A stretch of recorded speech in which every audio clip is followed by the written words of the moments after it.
بسم اللہ الرحمن الرحیم، شروع اللہ کے نام سے جو بڑا مہربان نہایت رحم والا ہے۔ القارعہ ما القارعہ وما ادراک ما القارعہ، کھڑکھڑانے والی کیا ہے، اور تم کیا جانو کہ کھڑکھڑانے والی کیا ہے؟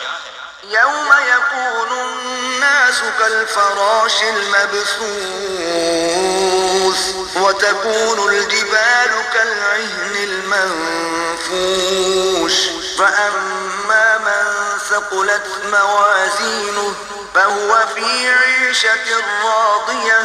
وہ قیامت ہے جس دن لوگ ایسے ہوں گے جیسے بکھرے ہوئے پتنگے، اور پہاڑ ایسے ہو جائیں گے جیسے دھندکی ہوئی رنگ برنگ کی اون، تو جس کے اعمال کے وزن بھاری نکلیں گے وہ دل پسند عیش میں ہوگا۔ وَأَمَّا مَنْ خَفَّتْ مَوَازِينُهُ فَأُمُّهُ هَاوِيَةٌ وَمَا أَدْرَاكَ مَا هِيَهْ نَارٌ حَامِيَةٌ۔ اور جس کے وزن ہلکے نکلیں گے اس کا مرجع حاویہ ہے، اور تم کیا سمجھے کہ حاویہ کیا چیز ہے؟ وہ دہکتی ہوئی آگ ہے۔